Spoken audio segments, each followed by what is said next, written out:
Welcome to the Hollywood Scholar. I'm Jed Morgan, and I do not know how to describe the movie I just watched. I just finished Cocaine Bear, and what the hell? What the hell? This was one of the craziest, dumbest movies that I have ever seen, and it was a lot of fun. Oh, it was incredibly enjoyable from an entertaining movie perspective. Very Transformers-esque, turn your brain off, just have some fun, because as soon as you think about what's actually happening, the words that are coming out of people's mouth, the actual quality of the script, it decreases in value very, very quickly. But if you're just there to have a good time, to laugh at the nonsensical shenanigans happening on screen, then this is definitely the movie for you because it is so much fun. I was really impressed with this movie. I've been impressed by the trailers up to this point, so I thought I would enjoy this movie, but I didn't think I would enjoy it to this level.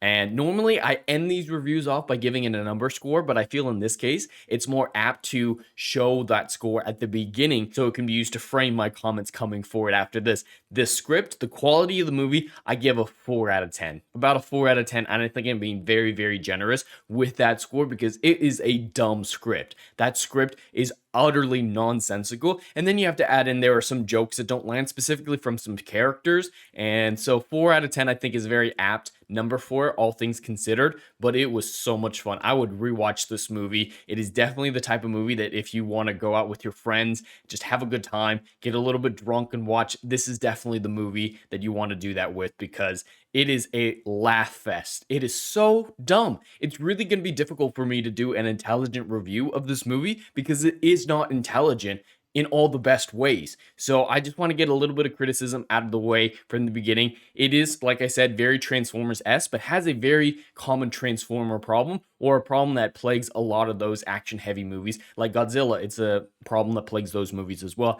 The human factor is where a lot of the problems arise. When it comes to the monster, Godzilla, or in this case, the Cocaine Bear, everything was great. The CGI was rough, but it was hilarious. The jokes were landing with the bear. The bear stuff was great. But the people, there were too much of the people, and there were too many of them, and their jokes weren't always landing specifically from certain characters, like the actor who played Han Solo in the prequel Solo, a Star Wars story. He was in this. Most of his jokes weren't landing specifically because he was hamming it up a little bit too much, so his character, pretty much all the jokes surrounding him up until the end of the movie, were really rough. The same applies to both of the cops in this movie. They're just not landing very well. It's all right. Those characters were fine, but whenever they were on screen, I was just like, no, go back to the bear. I want more of the bear. The bear was great.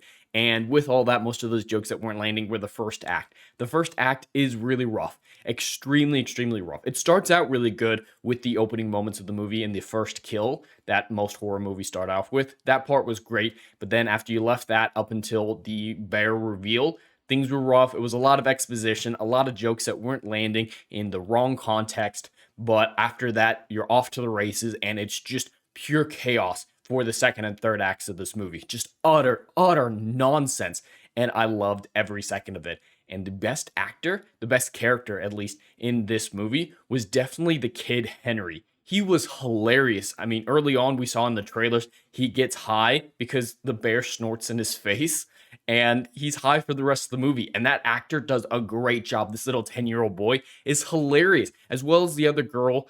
Their dynamic is really, really funny throughout a lot of it. There's a lot of good back and forth. The kids were actually some of the greatest characters in this. There were some really annoying ones, like Aquafina was in it, and she was fine, but not really anything stand out. The kids were definitely the standouts in it. But beyond that, a lot of jokes did land for me, specifically one with the forest ranger when a man comes up to her and is like, oh, you got a dusty beaver here, and starts, looking at a stuffed beaver, and she looks him up and down like a hunk of meat and says, yeah, that's what I'm trying to take care of.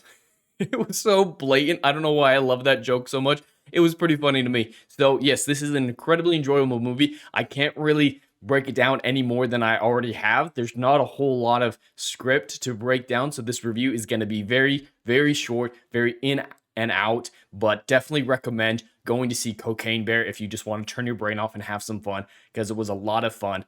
besides that, if you're wanting a little bit more intelligent, like I admit I normally do, it's definitely not the movie for you. Perhaps you might want to wait to watch it on VOD so that you can just hang out with your friends and get utterly wasted together, or high if that's what you're into. That's definitely the best context for a movie like this. But in the movie theater, it's still fun enjoying it with a bunch of other people. But that is my review for Cocaine Bear, as I cannot think of anything legitimate to say about this movie beyond what I already have. And before I end this video, I definitely want to take a moment to laugh at Hollywood at this point, specifically Disney. Disney is failing at this point because Cocaine Bear, in its opening Friday numbers, has beat Ant-Man and the Wasp: Quantumania. A week after its release, Ant-Man and the Wasp has fallen beneath the box office of a B-movie horror comedy, Cocaine Bear, and it's rated R. A rated R horror comedy that cost $30 million roughly to make has made more money on its opening Friday than a Marvel movie in its second week of release. That is definitely the best outcome to come out of this. Last week I said, hey, wouldn't it be funny if Cocaine Bear beat Ant-Man and the Wasp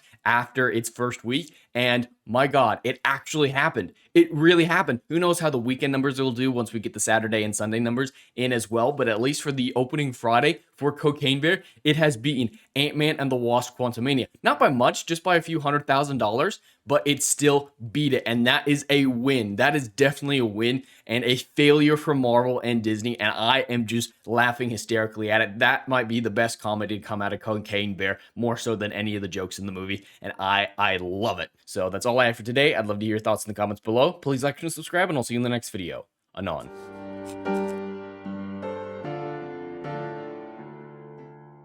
Hey, yo, are you feeling what I'm doing up in here? Oh, I know you are. Do you miss all the good, compelling stories that we used to get back in Hollywood that they ain't putting down no more? Oh, I know you missing it. So check out my book series, Odyssey of a Phoenix, a mythological epic about philosophy, morality, and modern-day mental illness issues, baby. Book 1, Down in Flames. Book 2, Apocalypse Then. These are currently on sale. What are you waiting for? Get your hands on them. And we got Book 3, Kill the Dark, is coming down the pipeline. Just wait for all the good stuff that's dropping. You ain't gonna be disappointed, fam.